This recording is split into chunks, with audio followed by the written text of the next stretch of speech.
Hey, welcome to our next Codecraft. Welcome. That's right. We're going to talk about the command and the iterator. So let's start off with command, just like I promised. Just like you promised. No Promise is a different system entirely. Yeah, seems good. I don't really know what to add to that. Okay, so a lot of these design patterns are really involved with GUI, right? Like we see examples of GUI coming up over and over again, whether it's a Group of 4 book or on the refactoring site, and it's hard. It's hard to write good GUI because things get intermingled and such, right? And there's tools that make your life a lot easier. So Windows Forms, you drag a button, you plop it down. It's already part of the command pattern. You have no choice around it. It has the command. It has all of the, they call it event args. And we talked about that before with chain responsibility. We were like, hey, I handled it. And so there is a separation between the GUI. Like you probably don't write any painting calls when you're working in Windows Forms. You can, and I have. I've gotten into the GDI plus is what they call it, and I'm drawing out filled rectangles, and I'm drawing circles, and I'm drawing text and stuff to make the thing look the way that it needs to look, and that's how you get some of these fancy installers that you see. I don't know if it's GDI necessarily, but anyways, you got to draw all that stuff yourself, right? And so when we move into Unity, all this stuff is gone. It's not there, right? You have the ability to like plop a button on, and then they give you the ability to like call click. They don't give you event args and whatever. They don't. The game doesn't wait while you're processing that particular click, and yeah, it doesn't queue things up or whatever. Yeah, we're closer to these old Unix guys needing to write their own GUI. And I know Josh has complained about the GUI in Archmage. And so probably going through these patterns earlier as the GUI was being formed for Archmage probably would have been helpful. Nothing we could do about that now. We can just look forward to the second game. But I just thought it was interesting that how many of these patterns revolve around separation of GUI from logic. And we've often talked about Archmage being just a GUI game, in some senses. Not necessarily GUI, Josh. Fine. He's going to keep doing it. Yeah. No amount of talking to him will stop that. So I think that command is one of those fun patterns for like GUI stuff where it is set up where you can just have this easily able to just queue stuff up. You're easily able to undo stuff. And so when we're dealing with that quite a bit in Archmage, that seems pretty handy. I thought it was interesting how in the Gang of Four book they're using example of menus and menu items. And I was like, oh, that's like exactly like what we do in Archmage. There's a menu item that you pass in a command that happens when you click it. Somebody read the book when they wrote it. Yeah. I also thought it was interesting how they have the sort of like also known as thing. One of the also known as was action, which is a C# language feature, which is essentially a stripped down command as an object. Good point. Yeah, the scheduler I think is another case where we actually do something quite similar to this in Archmage. Also versus Thomas. But leads to me, yep. See, sometimes these patterns come out. They actually get used. I kind of like halfway did this when I was doing the choose world UI with like user settings, recognizing that we didn't know exactly what kind of user settings. Like we have the 3 now, which are, like essentially the combat difficulty, the like personal relationship difficulty and like the starting town location. But it occurred to me that we might really want to open that up at some point. And so I was like, I don't really know what kind of features we might want to implement in terms of difficulty. You know, like we might want to say, you know, you can't spawn Edens in this world or something like that. You know, we might want to mess with some of those kind of things. And so I used like a pattern that I'd seen that I'd learnt while I was studying, which is the execute. They use the execute. Yeah, you build. In this case, it was like a building a programming language for robots, and so you didn't know when the command was going to be executed.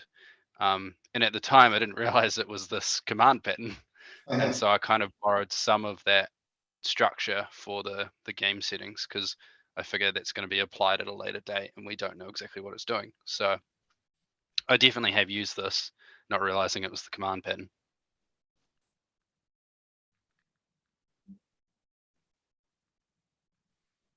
One line from the website that I really liked was he said, good software design is often based on the principle of separation of concerns, which usually results in breaking an app into layers. I think I said something similar to that a week ago or so. But anyway, most good software design is around separation of concerns. So when you're doing your design work, that's the thing to keep thinking about. What is the separation of concerns here that would matter?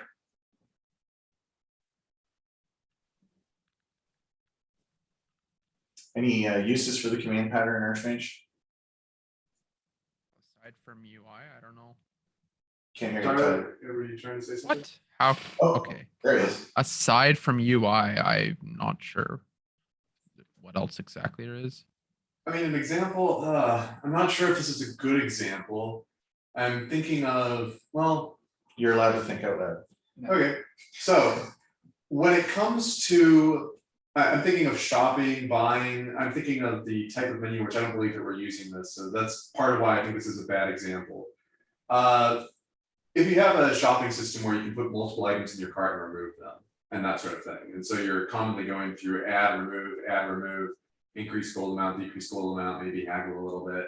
I'm kind of thinking of, I feel like I've used those sorts of systems, and sometimes there is an undo redo system tied in with those. And so there's this setup of, okay, so I'm swapping these items, I'm grabbing this item in, and I want to be able to make sure that I don't actually do any of it in the end. Now, the way that that's probably usually handled is, I would guess, actually a duplication of inventories, and then you're kind of working with a fake one or something. I'm not sure. But so yeah, that's why I was like, I don't think that's actually a good example. Carry on. All right. Even if that was the case, Josh, that's a good example because you want to repeat the same commands or something like it, potentially to the original. And I was thinking the Mage Tower is a good example where you might want to revert the changes that you made. So you want some sort of like types of commands that you want to apply. I mean, Yeah. Zach ran into this problem, what, a week ago? I did, yeah. And I will say there is a big benefit because, or I don't know if there's something you want to add on that, Zach.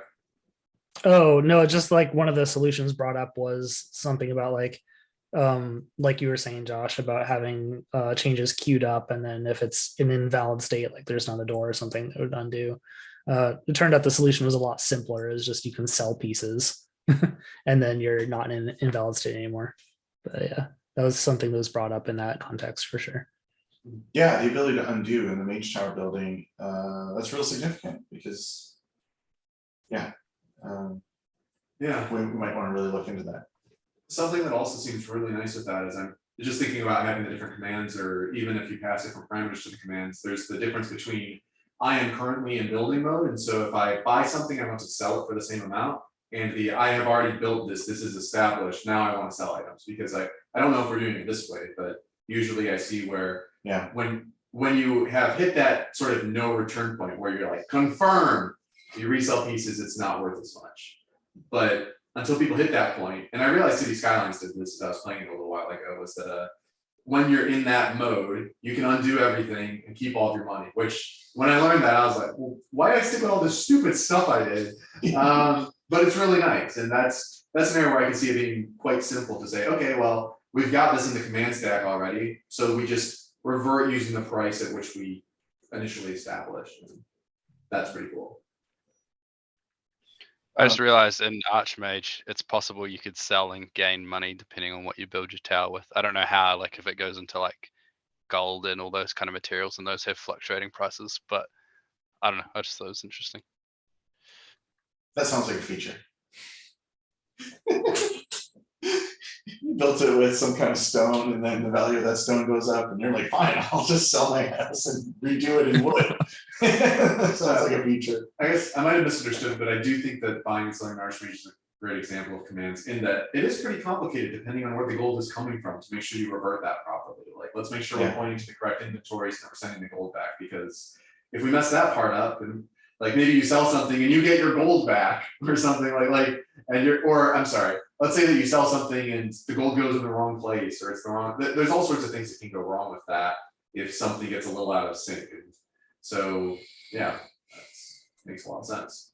So one thing that I thought of for Archmage, when I was reading through this, was when you have a command, you don't have to process it right away. It just sits on. You can stick it on a stack, right, and then you can process it like whenever you want. Well, if you stick it on a stack, that means you can serialize it, and so we can use command to tell the simulator to do something in 14 days, right? So you're in a dialogue thing with an NPC and you make some choice, and then you can create the command right then and there. You have all the information, and like, this person should do this thing but on this day, and jam it onto a queue. And now you just have a list of these commands that you just have to like execute off on their appropriate day. And it should just work. I can tell you, we have that.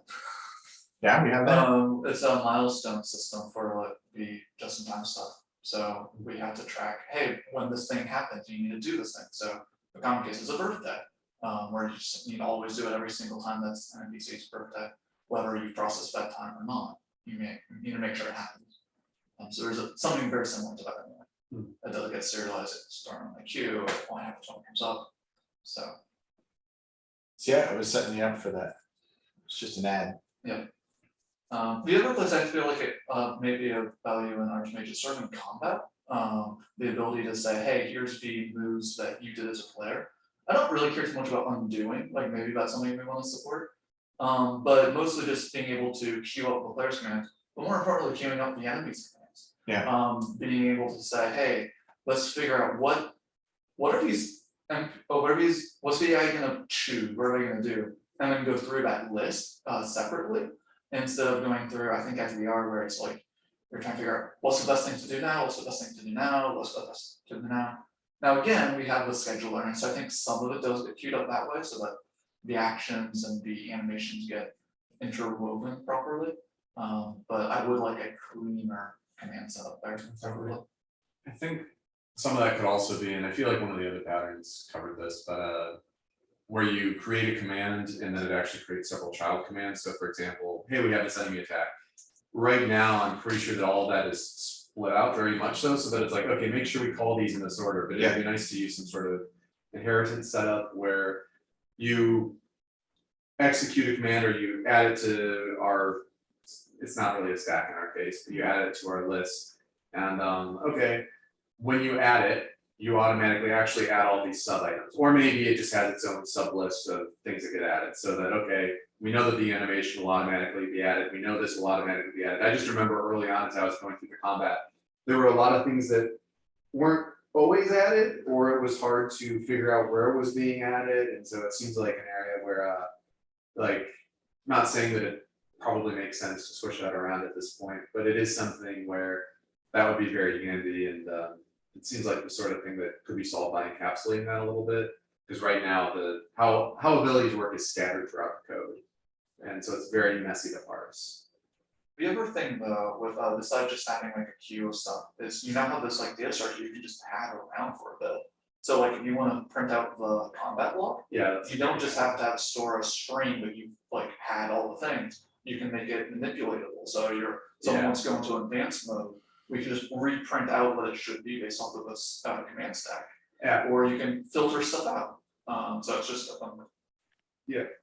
I was gonna say, I really like that as an example use of it, where it's based on the, where it allows better logging, because, yeah, like we've talked before about having verbose logging for the player, that sort of thing. And if we have all that data there, and it's just part of a command, we can just give each one a 2-string or a 2-log text, or 2-log and 2-log verbose, or whatever we want to do with that, there's different ways we can handle that, but that would give us that flexibility. Right now, we don't have that. It's pretty brutal to parse. To parse as a programmer. Coming from business software to making games, in business software, like the thing just sits around waiting for you to click something, you click it, it immediately responds on that thread sequentially. Whether it's a website or Windows Forms, desktop application, whatever, even in mobile, like they're all the same in that respect. Like I click the thing and it's supposed to, I don't know, show something and do something, but you just do it all simultaneously. That is not true in games. And it was really, if you haven't dealt with it, it's a really hard problem to be like, okay, the player clicked the thing, but I don't want a result until 0.7 seconds from now because I need to play an animation and have some particles and whatever, and then show the result and then execute the thing. And that's why we have a sequencer in order to be able to like line these things up. Yeah.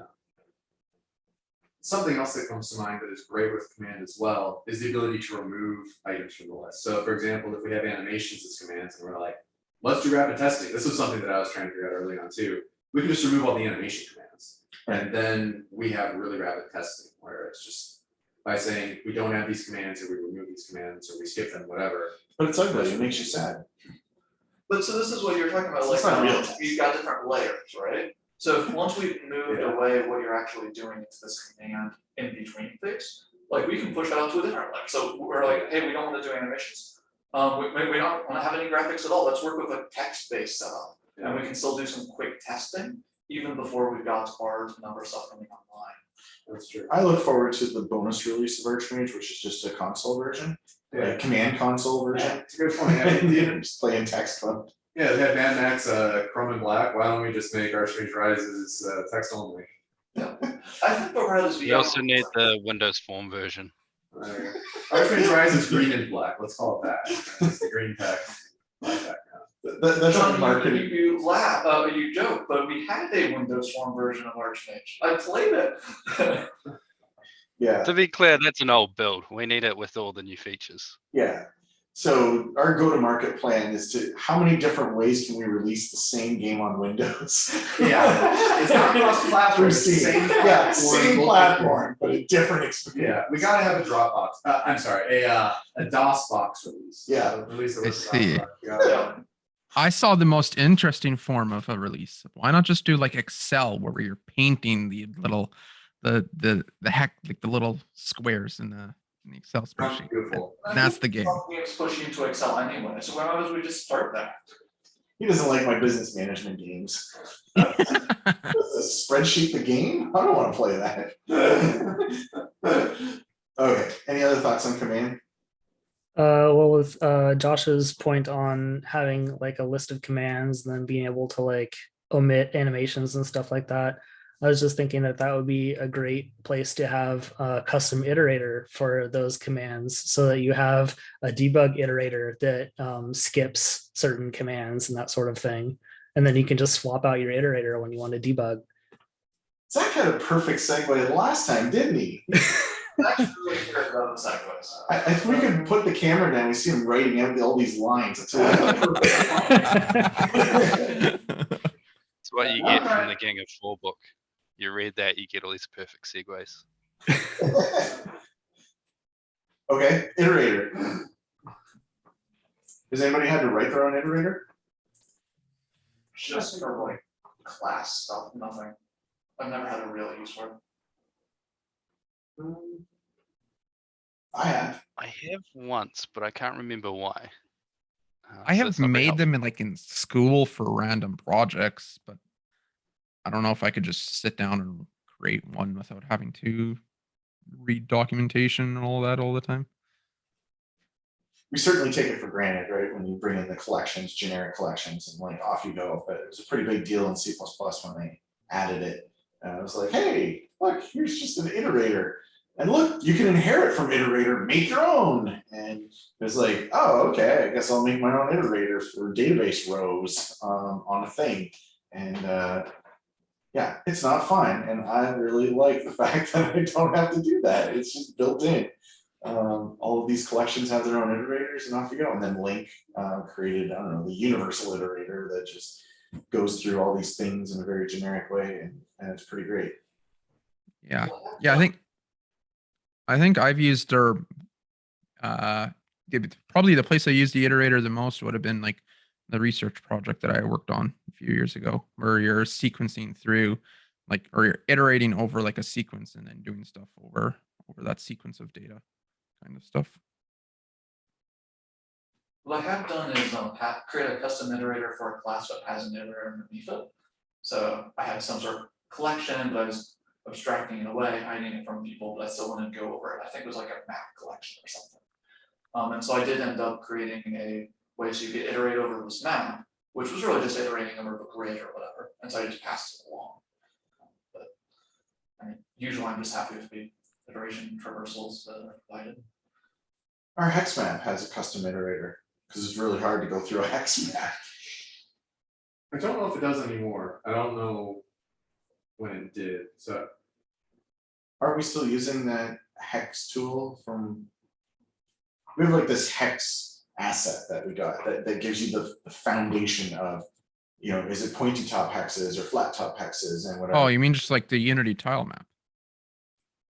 I think so. I think I remember that we used to use that. Yeah. And I think that with the rewrite we removed that. Oh, okay, that like thing's last gone. year. I think Daniel removed that. Oh, By okay. the time Tyler and Josh have been really working with it. Okay, it's just been the Unity tile Yeah. map. Yeah. Okay. I mean, I was thinking actually that's a great example of a place we could use an iterator. Because I mean, right, one of the things that I see pretty commonly, which were you gonna say something, Tyler? I mean, we're kind of using it with like the flood fill, but it's not really explicitly an iterator, but like we're flood filling for regions, like detecting like oceans or lakes or stuff like that. So we're kind of iterating over tiles, but only taking tiles that we care about. In that sense. But other than that, we're not really using an iterator other than like a for each loop or a for loop or something like that, where it's. Is that working out? Because I remember the screenshot where everything was a forest, no matter what the actual terrain was, it was labeled as a The forest. water was a forest. There was only That water Seems to forest. have been Mountain fixed. forest, water forest. My favorite forest is the big city. Yes, that was all fixed now. That had nothing to do with the flood fill. That was just an issue with generating that I was generating forests or something, and the Oh, I can forests tell that. themselves. Yeah. There's forests themselves when they were generated, weren't actually checking to see if it was like an ocean tile or like if the tile was valid to place a forest. So then it was just generating forests across the whole map, no matter what was there. So When we get to the like underwater cities side, we can have underwater forests and all that fun stuff too. oh yeah, that's just a small Boolean checker I can turn off and then we're good. So, and Tyler, you're saying like flood bill, like we could create our own custom iterator for that, and we could have, but I also don't know where we would ever reuse that, and that's where I'm like, Correct. where like it feels like with the map, there might be a couple different things where we do need to do it that same way over and over, and once we get to that point, then we create a custom iterator so we can reuse that. But until we get to that point, I'm like, I don't really care. We'll work with it for now. So I can think of some different ways that we could use custom iterators for the hex maps. I mean, one thing that I'm kind of suspicious of, and I'd be interested to hear your thoughts, Thomas, but I see a lot of places, or a few places, where we have multiple caches. And I wonder if some of those cases it would make more sense to use different types of iterators. So for example, it's like, hey, we've got layers cache, and we've got towns cache, and we've got a cache of all the locations, and then it's like, oh, well, I need these types of locations, I got another type of cache. I wonder if there are ways to where we could have special iterators to help us find some of those values, or if there would be optimizations there. That's a good idea. Another thing that comes to mind, thank you, is I'm thinking of the case where we want to grab a random place from the whole map. Now, this is maybe a very canned example, but one thing that could be done is let's go through every single hex and be like, what's a good option? Another example, which is really cheesy, but would probably be fine, is okay, let's grab 3 random values and see if one of them is good enough. And that way we're not going through the whole map, we're just grabbing 3 random values. And so that's kind of a different type of iterator, but it's just hey, I know that yeah, you know, I guess it's not really an iterator because the iterator is going over everything, isn't it? Yeah. Okay, I guess that I got confused because one of the examples was, do you go by depth or do you go by breadth for a tree? And I guess whenever I think of that, I think of searching and found the result, return, which isn't necessarily true. So like when you're talking about like the town cache, to say, hey, we could do that with an iterator, or like we just go through your entire map and skip everything that's not a town. Yeah, we can do that, but that means we have to go through the entire map. And so like the reason you have a cache is so you don't have to go through the entire map. Whether that's the cache is actually getting its worth, I don't know, but I don't think you're getting anything by having an iterator there. Like you've essentially just done a link query anyway, which is doing an iterator at the hood. But Yeah. I'm just like, you still have to connect every link, you have to go through the thing, so I don't think you're saving time, is my concern. I guess that mainly I'm thinking that there are ways to simplify that, because I just think of all the things it's like, well, now I want all the towns, well, now I want all the towns with this, well, now I want this. I want all the layers, well, wait a second, now I want all the water tiles. It just seems like we can make caches for everything, and I guess there's a point where I'm like, we could just make a caching system, that would probably really be the solution, is some sort of like. Those are the things you're always weighing though, you're, Yeah, is it valuable to cache all the towns? Yes, because we use the towns like Yeah. a lot. that's true. Is it valuable to cache all the water bodies? Maybe. Yeah. Yeah, Yeah. And I think Yeah. what we'll end up doing is like you're saying you have a caching system, so you have Yeah. someone who goes through and says, hey, find me all these things, and you're like, well, I've already found all these things for you, and so I'm gonna just give that back to you, and so you decide how often you're doing something, should we keep it or not? Yeah. yeah. Yeah, you're trading computational time or computational complexity for memory Yeah. allocation. I guess example that, unless somebody else wants to say something first, because I have another idea. Go ahead. Okay, I was thinking about the conversation we we're having before this call, or not, before we recorded. Where we were talking about grading characters by facts and all of that. I think that's a great example where we could use an iterator, because we run into these issues of if we just run a for each, we might generate all sorts of character data we don't want. But there might also be cases where we actually do want to generate that character data. And so I could see something where it's like, okay, we've got a shallow iterator, or maybe we've got some sort of dumb iterator where it's like, okay, we know that we have these characters, don't create any more characters. Like, we're not gonna ever create more characters, just see if we have one. If we don't have anyone that we know of, just return null and ignore this. Right. We could alternatively have an iterator that it's like, yeah, keep going until you generate a character that matches this. That's probably something that we'd actually never want to use, so that might be a bad example, but I'm just thinking, since we're looking at how deep do we want to go on any of these characters or on these factized things, that could be a good use of an iterator where we decide, do I actually want to get these values or do I want to ignore them? And how do we want to handle this? A lot of your examples, maybe all of your examples, are filtering, Okay, which is not what iterator is for. It's an approach. It's like, hey, I'm going to iterate from the bottom, for instance, right? So it's a reverse iterator as opposed to a normal iterator. Or like they show the graph of the tree structure, and it's like, yeah, do you want to go all the way down before you go across, or do you want to go all the way across before you go down? Right? It's the traversal that is different, not the Okay. result, and not okay, that's fair. the Yeah. filtering. Yeah, I'm thinking very much as far as the results. That's fair. Very pragmatic. Yeah, it's just like, how do you, yeah, exactly. It's all just traversing of your data set. And then whatever you're doing with that data set, then you can deal with it. But the iterator is like, how are you going over your data set? And like searching algorithms, like depth first versus breadth first versus A star search, like they're going to use an iterator in some form or another to go over the data set or the the possibilities of what to search for. But at some point, you still need to search for it using some logic somewhere. And the iterator is just getting you the thing to check with. Like, here's your world, and here's a tile. All right, now go check. Is this what you need? Is it not? Okay, well then here's another one. Here's another one. Here's another one. And then Yes. however, sorry. I was just going to add on that like in a hex map, do you go down Yeah. You go down before you go across it. And when you go across, like a crossing is diagonally across. Like, how do you do that? And so I just remember from that tool, asset that we're no longer using, that you had that. You could tell it what iterator you wanted it to use. Yep. As you're going through. I might be well, I think I'm misunderstanding. I'm a bit confused because when I look at the example that they're using an example of create friends iterator and create coworkers iterator, which sounds like filtering to me. Is there a difference between filtering as, like, maybe I'm thinking of the terms differently. Is there a difference between filtering as you're using it versus, I guess in my mind, if I'm returning different results than I'm filtering. And the example that they use is returning different results. And if I'm not returning different results, I'm going to be going through everything anyway, and the order isn't affecting the processing. The only other difference that I could see is, well, the order that you go through, it could affect your debug logs, if that's confusing. It could affect, like it.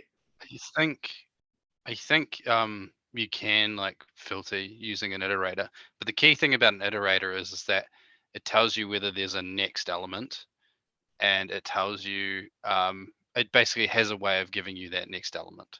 So and I think that's like you can use it to filter things if you wanted. So like we could use an iterator, like you were saying, to go over and give us all the towns. And they talk about that you can use like special types of iterators, but as a general rule, it's about knowing or having some structure of what the next thing is. And it's probably more important, like, like lists have very clear, I suppose there's two iterators that are quite clear, which is go from the start to the end or the end to the start.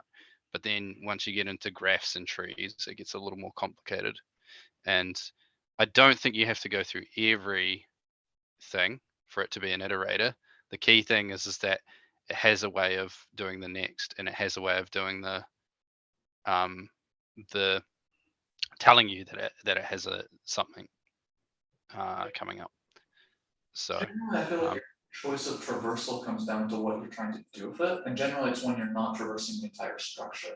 So if you're doing a search, you're doing like a breadth first search or a depth first search. They're very different searches, and it's because you're going to theoretically stop early, where you're not going to go the full way.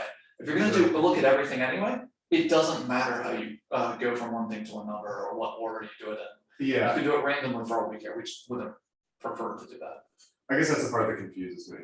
Yeah, to your question, I'm looking at the pseudocode that they have, and I definitely see where you get that. I think the implication of the pseudocode was when you go to Facebook, there's different groups of data that you're pulling from. So pull from the friends or pull from the coworkers. I don't think it's skipping over, like doing comparisons. I think it's a Facebook iterator pulling from a different data set.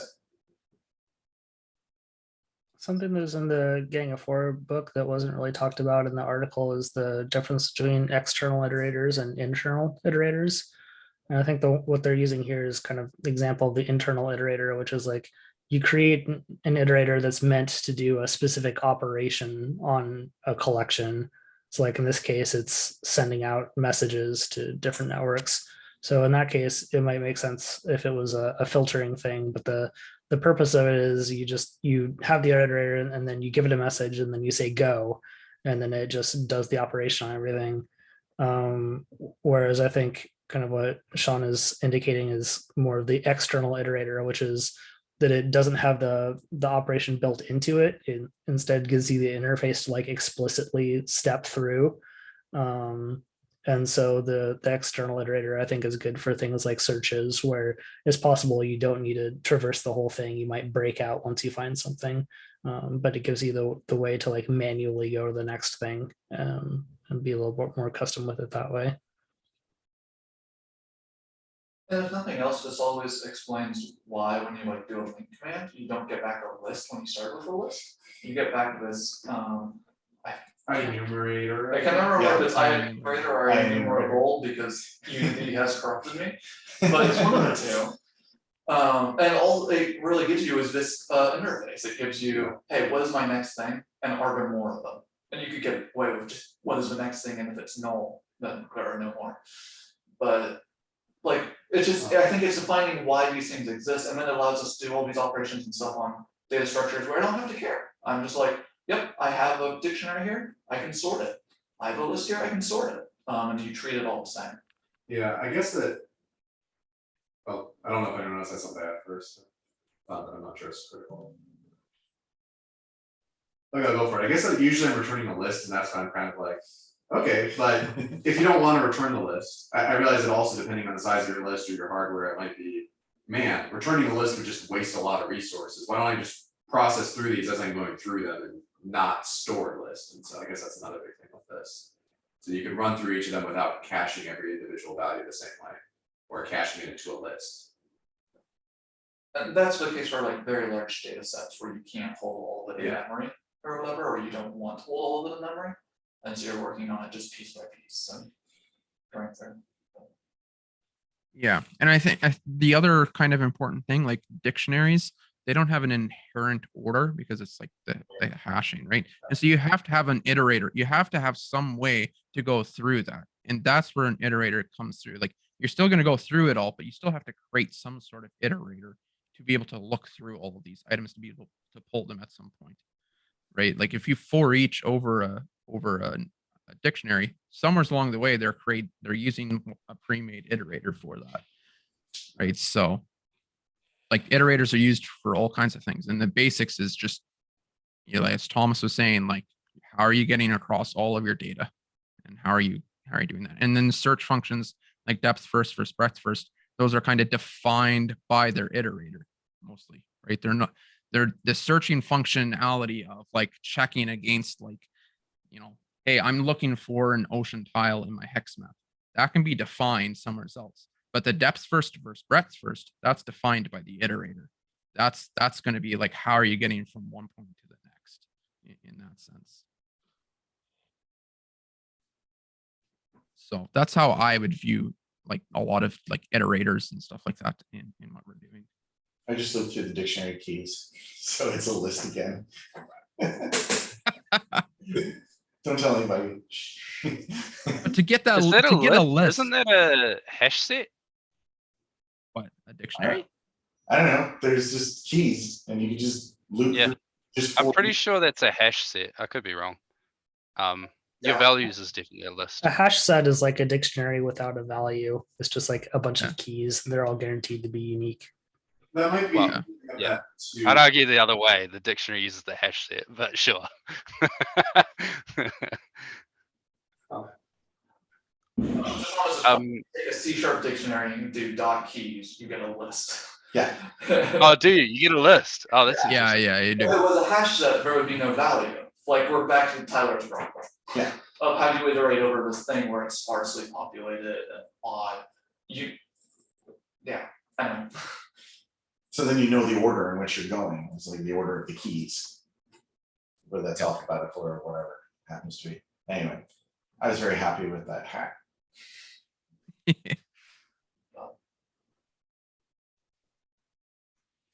Okay, sounds like that's it. No? Sean? Oh, I was just gonna say, like, what's nice about an iterator is you can use it to iterate over an abstract collection or data, you know. So we talked about caching and stuff, but I remember encountering an example of like prime numbers, right? So you don't really want to store all the prime numbers somewhere. You can generate an iterator that gives you the next prime number, you know. So that's where iterators can be really useful as well. Like your data might not, I don't know how to put that, your data might not exist in your memory. So, Like, and so you can use the iterator to do that too. Interesting. so it sounds like you're kind of talking about taking an iterator and instead of get next, actually getting another item, it creates the item and then returns it. That's what get next is doing, yeah. Would still match an interface, iterator, it'd be an unusual use, but it would still be the same setup. Interesting. And that's what Unity is doing with their INumerable or coroutines. That's what coroutines are. Yeah, that's exactly, yes. Okay. Good job. Next week is Mediator and Memento. Do we want First, good a movie. gravity interpreter command or the interpreter pattern that we skipped? Is that the one we skipped? It's the one Yeah, where it doesn't have. Well, it doesn't have it because it's not important, that's obvious. Fair enough. I mean, I haven't written a compiler recently, so. Yeah, I have to go look to see if that thing, I mean, obviously he skipped it for some kind of reason. The site is so thorough, there's no way he just like, oops, missed that one. Yep. So I would like to look at it again to see its applicability. they go through regular expressions, so it's pretty interesting. I think it was used in the games regular design patterns. Yeah, I thought of Josh when I was reading it. I'll take a look. So it's either 2 or 3 for next week. I mean, I'm game for talking about anything that relates to regular expressions, so this just. Regex. Yes, Yeah. Josh wants to talk about regex. Sean wants to talk about hash sets all the time. I use regex all the time in Path of Exile because you can regex search in there for You have to things. use regex search in Path of Exile? Yep. Oh wow. Mhm. You can regex Okay. search like We don't need to record this anymore. That's amazing. Okay. Maybe I'll play the game just for that. Okay, thanks, guys. yes, thank you.